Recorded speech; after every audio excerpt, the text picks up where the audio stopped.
D'après ce panneau, je peux circuler à 90 km/h. Oui, réponse A. Non, réponse B. Dépasser. Oui, réponse C. Non, réponse D.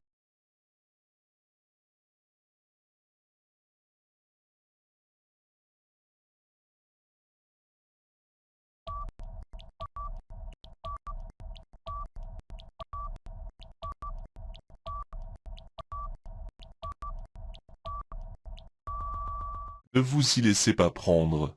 On focalise la question sur le panneau et l'une des propositions porte sur la ligne continue. Je peux effectivement de nouveau circuler à 90 km/h, ce qui par conséquent pourrait permettre de dépasser. Mais la ligne est ici continue. Les interruptions servent à couper la ligne pour tourner. Je circule sur une autoroute. Oui, réponse A. Non, réponse B. La vitesse est limitée à 130 km/h. Oui, réponse C. Non, réponse D.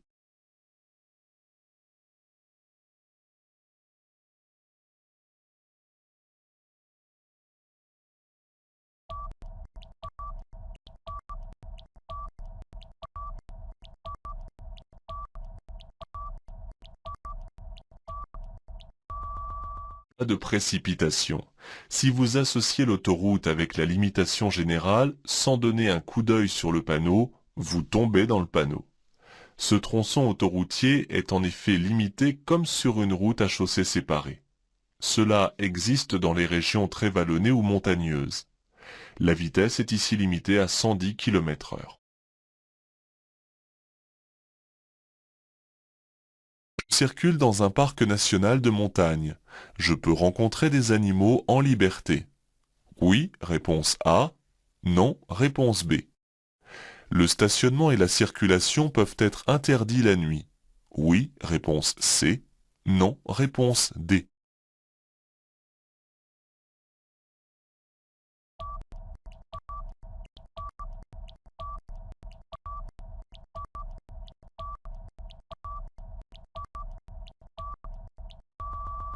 Soyez logique. Un parc national réclame des égards particuliers et une certaine discipline.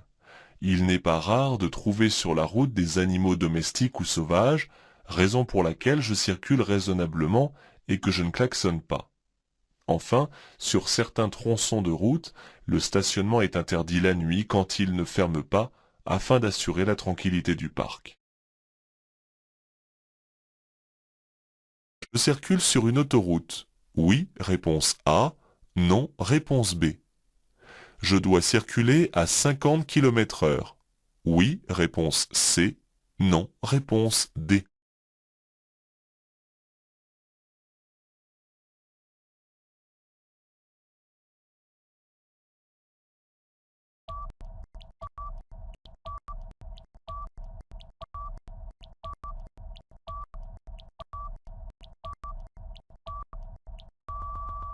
Attention à vos réponses. Il y a du brouillard, certes, mais pas suffisamment pour devoir abaisser la vitesse à 50 km/h. La visibilité porte bien au-delà des 50 mètres. L'excès de prudence peut ici s'avérer dangereux. En revanche, circulant sur une autoroute, puisque limitée à 130 km/h, en rappel sur ces panneaux, il serait peu raisonnable d'atteindre cette vitesse. Attention aux éventuelles nappes plus épaisses qui surprennent.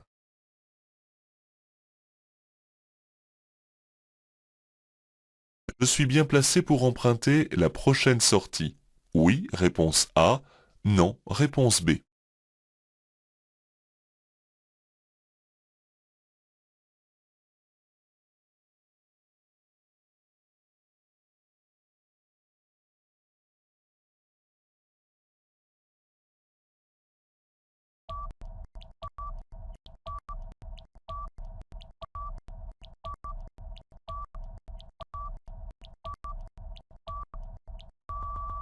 Avant de répondre, il faut bien regarder le panneau et comprendre où l'on est placé.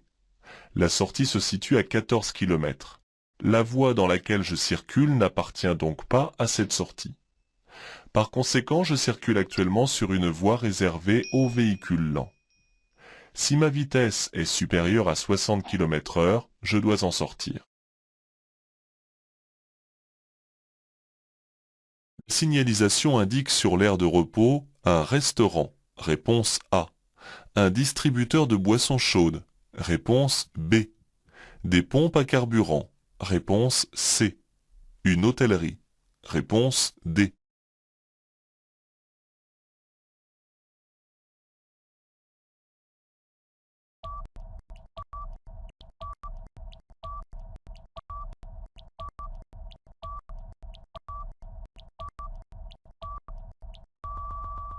Il ne faut pas s'y perdre dans le nombre d'informations sur ce panneau.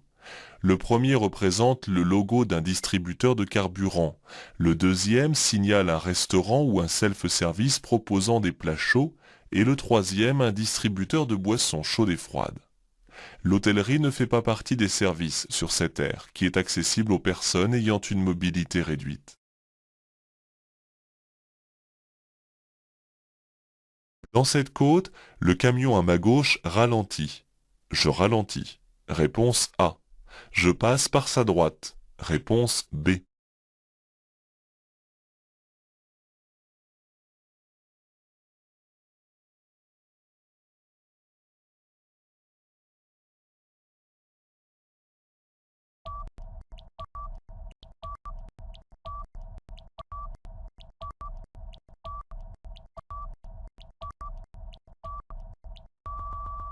On vous déroule un tapis rouge pour répondre.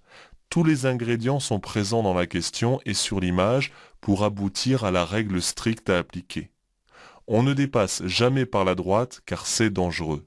Même si un usager surestime les capacités de son véhicule, je dois l'aider à corriger son erreur plutôt que de jouer l'égoïste.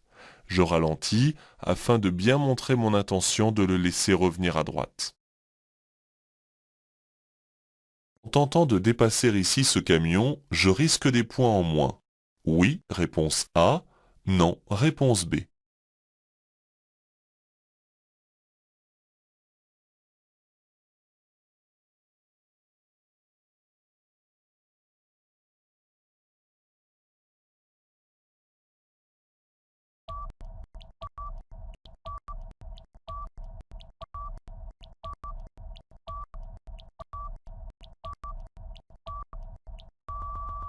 Il n'y a pas que la ligne continue qui retire des points sur le permis de conduire.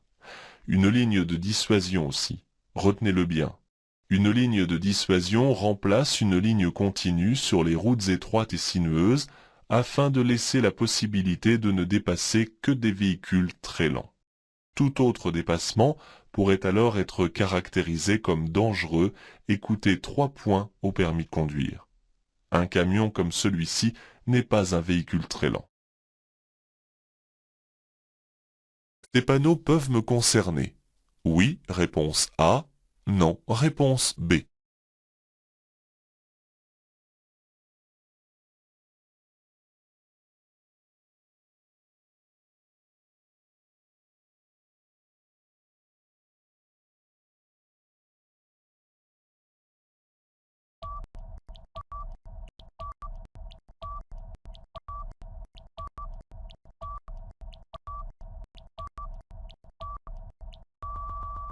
Attention, il ne faut pas croire que ces deux panneaux ne concernent que les poids lourds.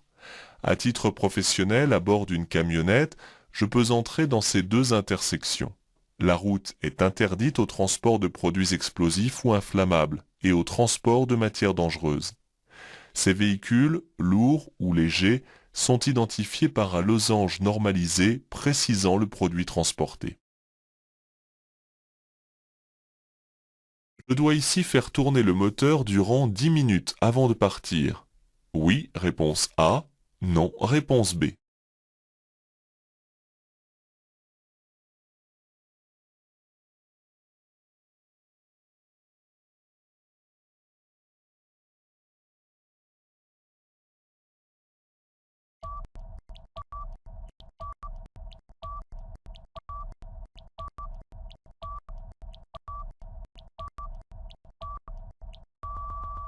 Les moteurs actuels possèdent une électronique et une carburation ne nécessitant pas de chauffer le moteur avant de circuler.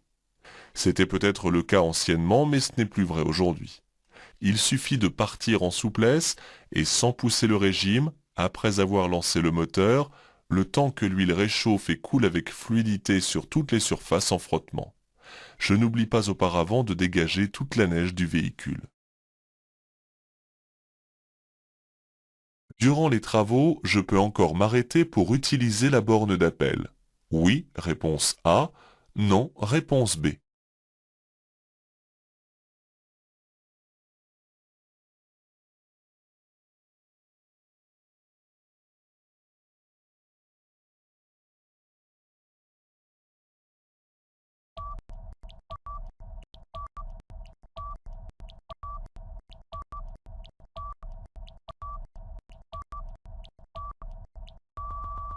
Certes, les travaux génèrent une gêne pour la circulation, mais ce n'est pas une raison pour désactiver cette borne.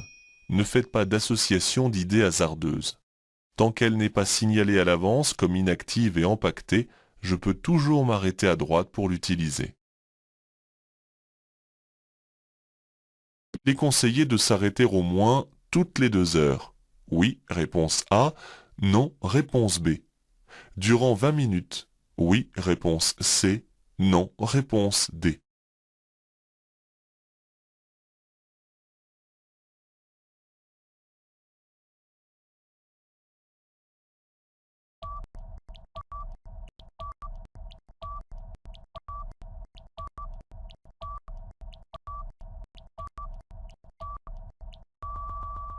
Soyez systématique.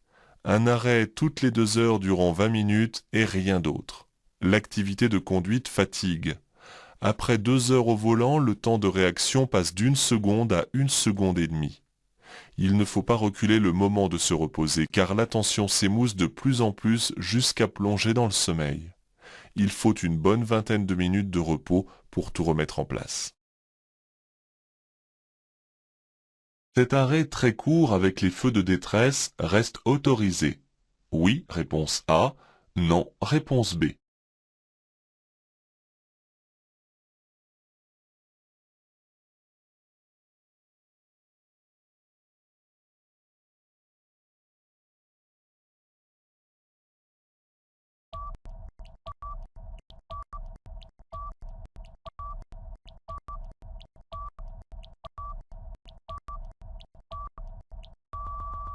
La manière de poser la question peut laisser supposer qu'il y a des cas où cet arrêt est autorisé, surtout en utilisant les feux de détresse.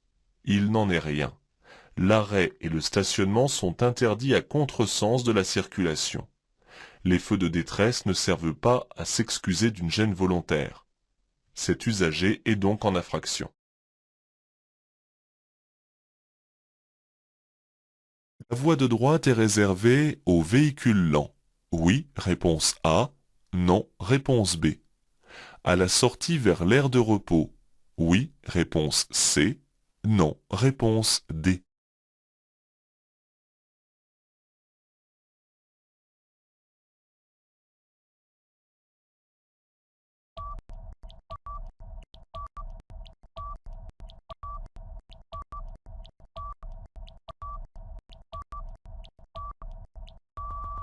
C'est la question piège typique. On vous fait croire que cette voie est réservée du fait de la couleur de son revêtement.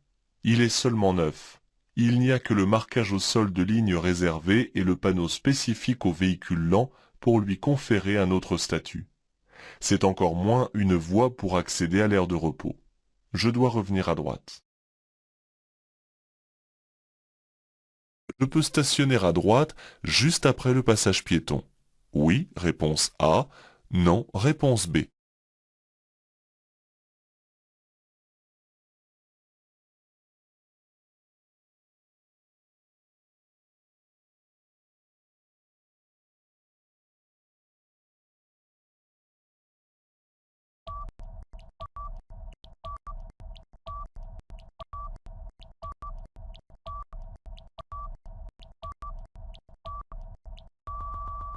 Attention, lorsque le stationnement est réglementé avec l'usage du disque de contrôle de la durée, je ne peux pas stationner ailleurs que dans les emplacements délimités.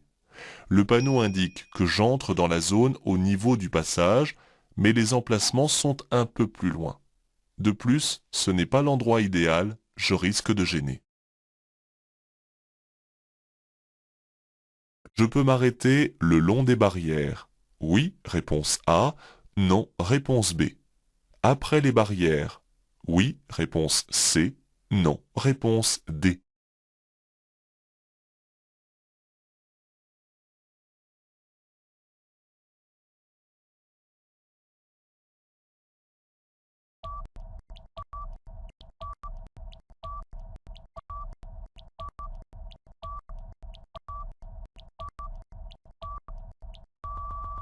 Plutôt deux fois qu'une. En regardant bien l'environnement, deux raisons m'interdisent l'arrêt et le stationnement. Il est interdit de s'arrêter sur un pont, car les barrières sont les rambardes d'un pont. Il est interdit de s'arrêter sur une voie réservée. Le panneau bleu indique en effet une bande cyclable. Lors d'un dépassement, il est utile de laisser le clignotant à gauche. Oui, réponse A. Non, réponse B. D'effectuer un appel de feu. Oui, réponse C. Non, réponse D.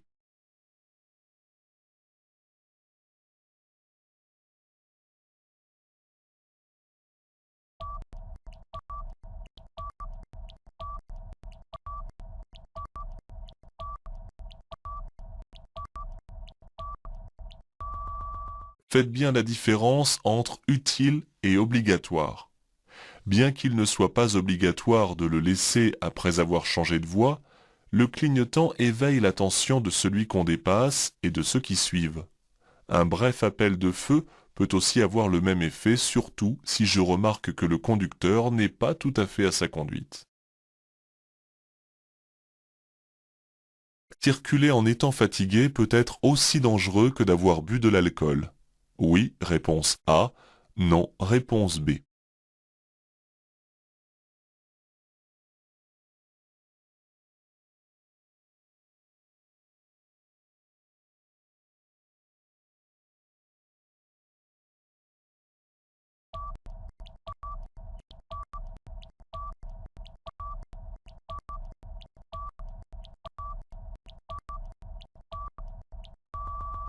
Ne croyez pas que le sommeil n'a qu'un effet radical au moment où l'on bascule dans l'endormissement. Comparez les multiples effets. Rouler en étant fatigué engendre des effets similaires sur les capacités du conducteur à la présence d'alcool dans le sang. En effet, au-delà d'une journée de veille active, les réactions du conducteur diminuent autant que s'il avait 0,5 g d'alcool dans le sang. La baisse de vigilance ainsi que l'augmentation du temps de réaction augmentent les risques d'accident. Je suis prioritaire à 250 mètres. Oui, réponse A. Non, réponse B. Sur 250 mètres. Oui, réponse C. Non, réponse D.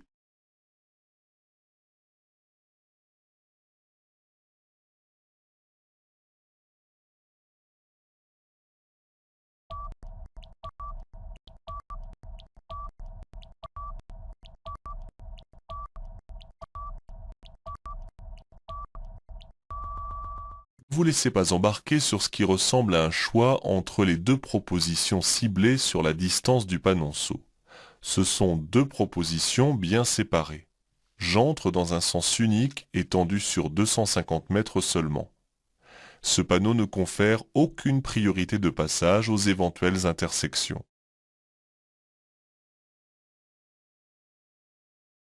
Je céderai le passage à un usager se présentant à droite à 20 mètres. Oui, réponse A. Non, réponse B.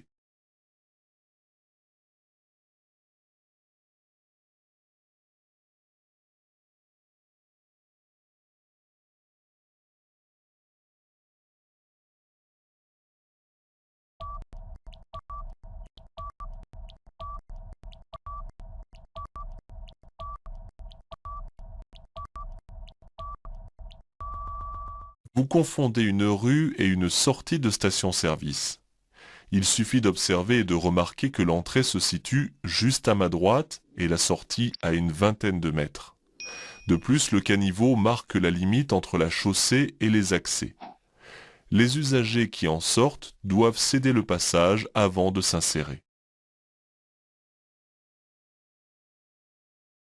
La circulation devant moi est stabilisée à 50 km/h. Je tiens cette distance. Réponse A. Je me rapproche. Réponse B.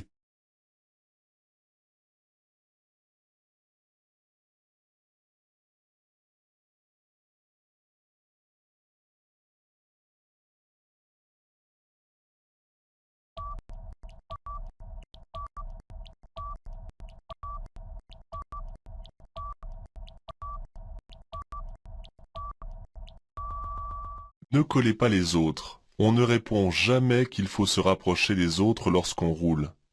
Je circule sur une route qui, par mesure de sécurité, possède un muret central. C'est afin d'empêcher qu'un accident dans un sens de circulation n'atteigne l'autre sens.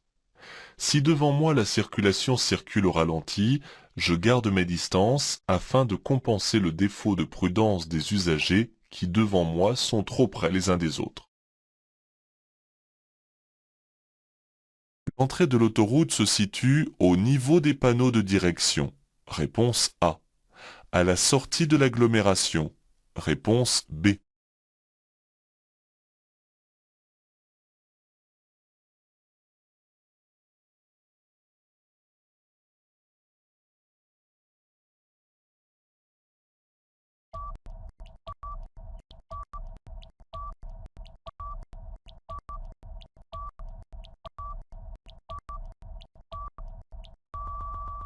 La première proposition est là pour détourner votre attention.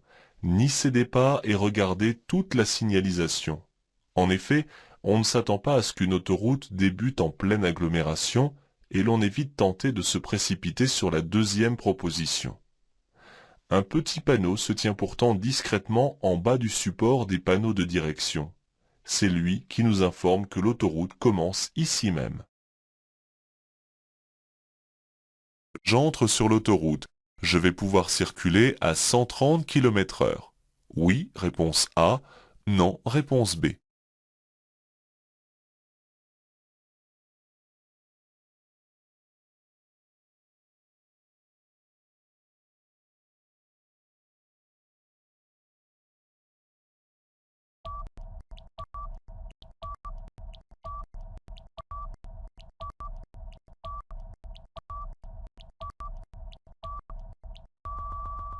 Sur autoroute, en temps normal, la vitesse est limitée à 130 km/h. Mais le brouillard constitue ici un piège. Il est difficile de répondre selon la règle dans cette situation de brouillard, car il n'y a pas de règle sinon par visibilité limitée à 50 mètres. Quel que soit le type de météorologie, si elle est dégradée, il ne faudra jamais répondre qu'on peut circuler jusqu'à la limite réglementaire. En empruntant cette direction, je me dirige exclusivement sur l'autoroute. Oui, réponse A. Non, réponse B.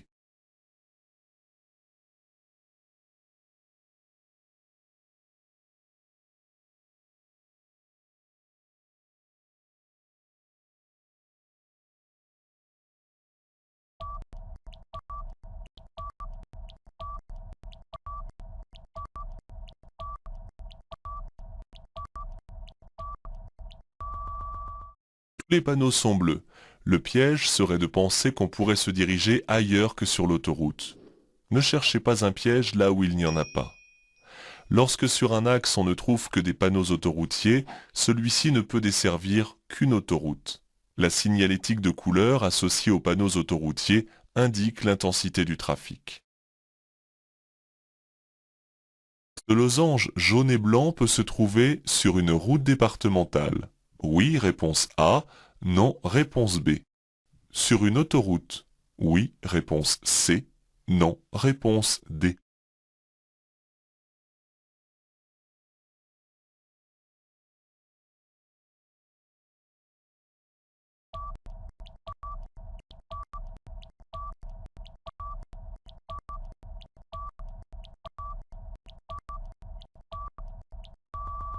Le losange de caractère prioritaire ne définit pas nécessairement un axe routier important.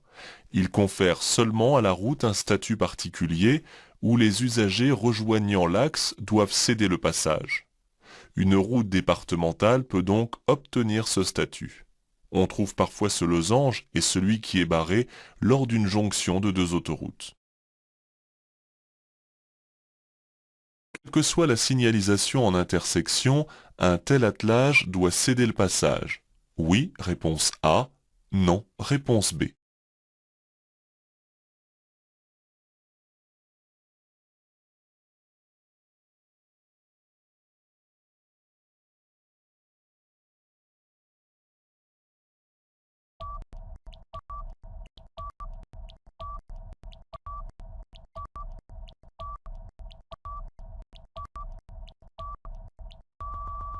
Attention aux a priori.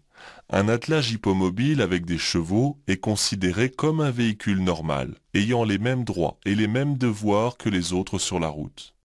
En l'absence de signalisation d'intersection, je cède ici le passage à droite. Le jour se lève. Je peux passer en feu de position seul. Oui, réponse A. Non, réponse B.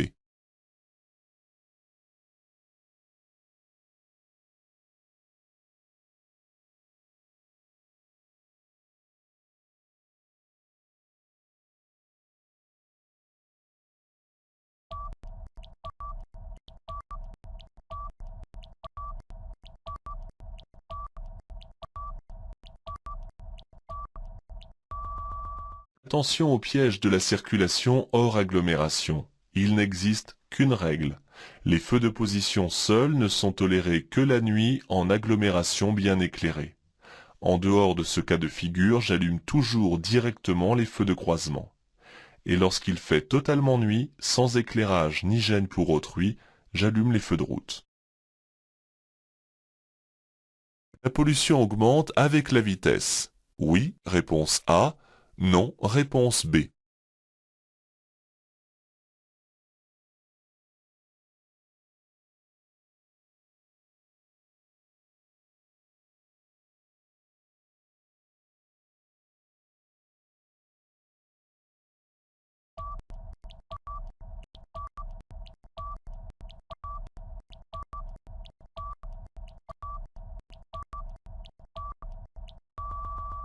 La pollution et les économies de carburant font partie des préoccupations essentielles de chaque conducteur.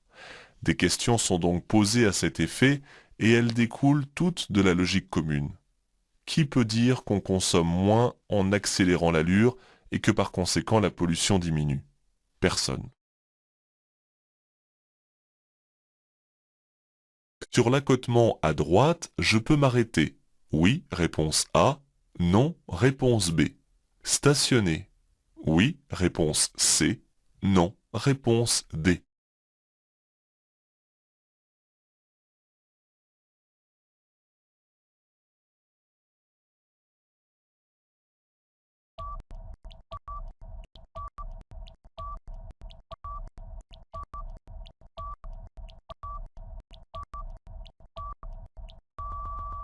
Il ne faut pas croire que l'arrêt et le stationnement ne sont interdits que sur l'autoroute.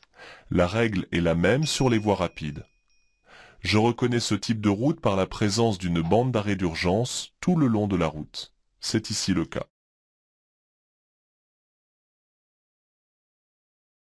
Pour passer des tunnels successifs éclairés, je peux laisser les feux allumés tout le temps. Réponse A. Je les éteins obligatoirement entre chaque tunnel. Réponse B.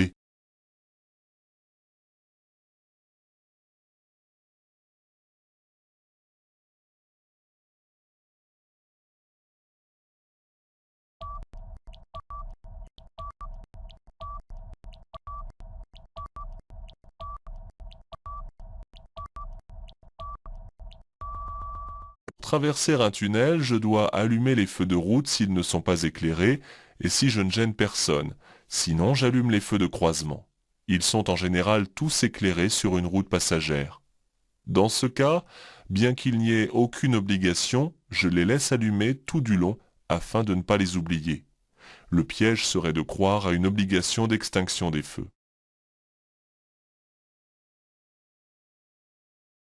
Je tracte une caravane et ma vitesse n'atteint pas à cet endroit 60 km/h. Je passe dans la voie de droite. Oui, réponse A. Non, réponse B.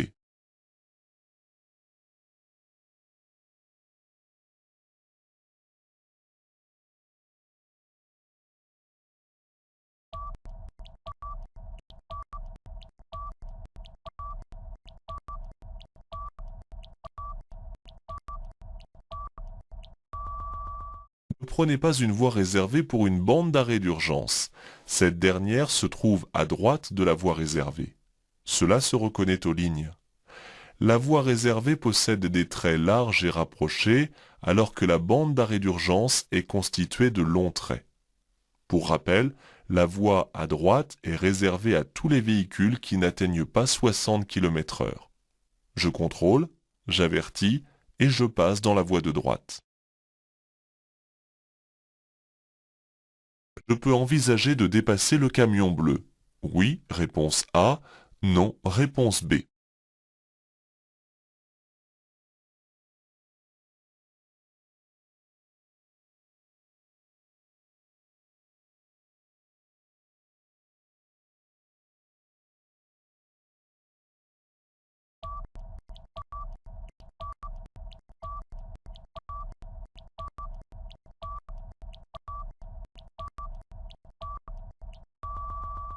Parfois, les notions de vitesse et d'espace sont difficiles à maîtriser sur une image fixe.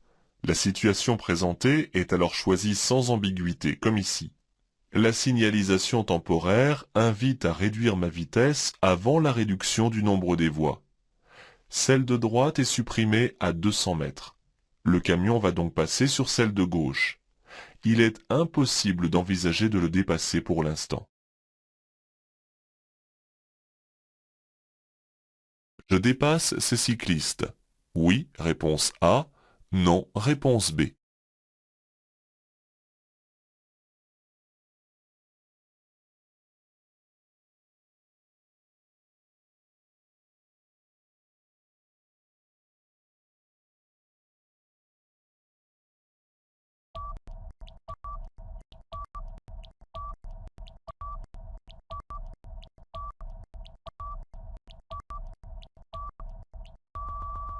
Dans un tel cas de figure, on ne dépasse pas, sauf s'il y a deux voies. Faites bien la différence entre la distance à laisser et le contexte. Il se peut que je dispose d'1,50 m de distance de sécurité. Il se peut aussi que je sois obligé de mordre sur la ligne, ce qui est alors interdit. Mais pourquoi dépasser alors que je dois beaucoup ralentir pour aborder ce carrefour giratoire? Je reste derrière et profiterai éventuellement de la largeur de l'anneau pour passer devant eux.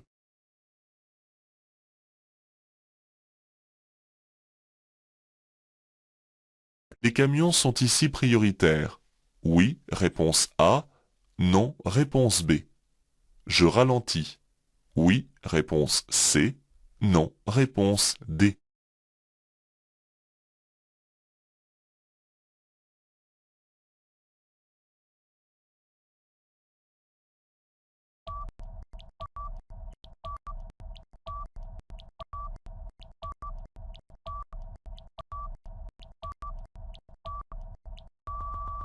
Ne confondez pas priorité de passage et obligation de prendre en considération qu'un camion ne s'engage pas sur la route aussi facilement. Ce panneau signale un danger et seulement cela. Je dois ralentir afin d'être prêt à réagir au cas où l'un d'entre eux devient gênant.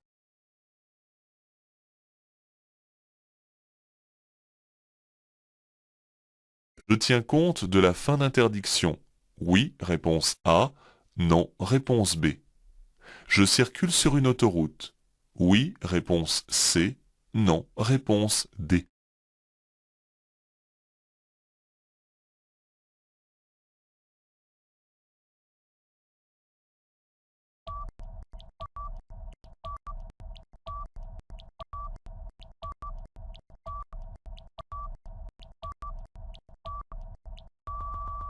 Toute information est bonne à prendre, même si elle ne me concerne pas directement. Répondez toujours dans ce sens. En effet, j'ai vu auparavant l'interdiction qui touchait les poids lourds. Je sais maintenant que ceux-ci peuvent dépasser et de fait se trouver sur la voie de gauche. La limitation à 130 km/h est typiquement celle de l'autoroute. Je devais être limité à une vitesse inférieure, probablement une longue descente. Ces panneaux annoncent un double sens de circulation. Oui, réponse A. Non, réponse B. Trois voies de circulation. Oui, réponse C. Non, réponse D.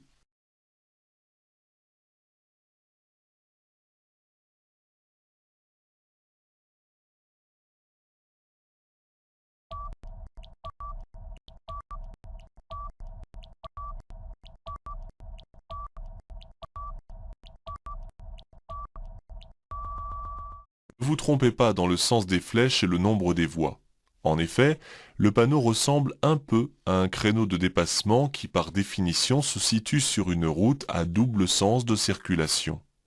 Les panneaux bleus, au loin, confirment que je circule sur une autoroute.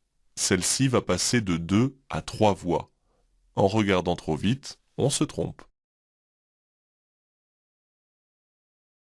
Le radar de contrôle des vitesses est placé bien après le panneau. Réponse A.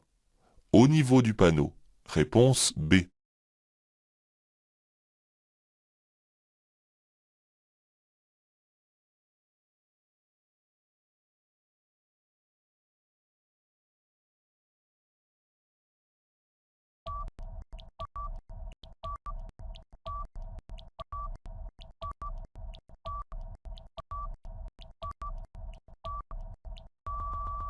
Ne vous mettez pas en excès de vitesse pour le vérifier. Ici, on vous prévient à l'avance, ce qui n'est pas le cas lorsqu'on vous contrôle à la jumelle. Si on me prévient, le radar ne peut être placé qu'après celui-ci.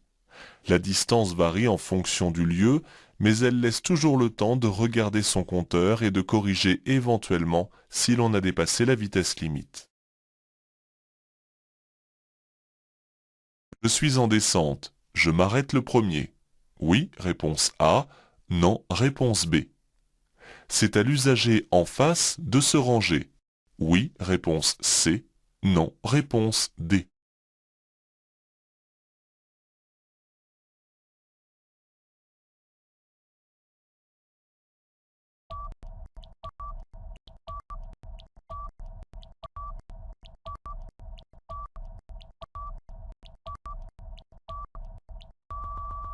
N'appliquez pas la règle pour la règle lorsque celle-ci n'est pas bien applicable.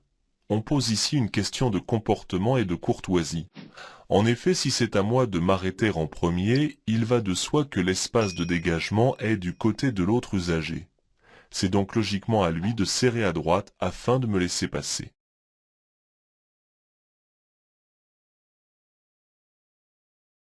Je dois actuellement faciliter les manœuvres de ce véhicule. Oui, réponse A. Non, réponse B.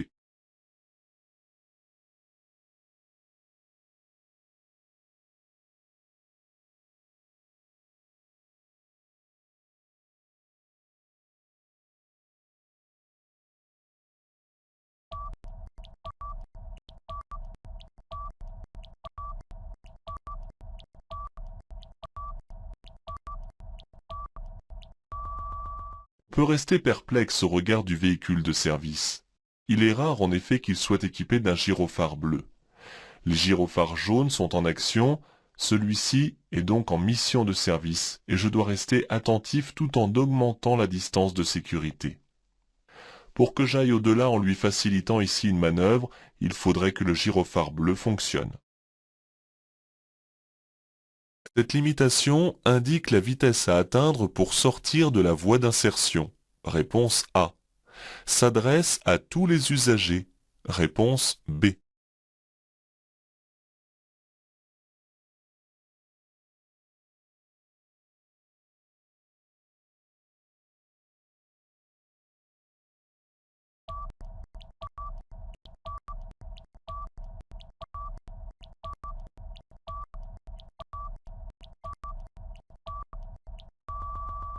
On pourrait y croire, mais c'est pousser le bouchon un peu loin.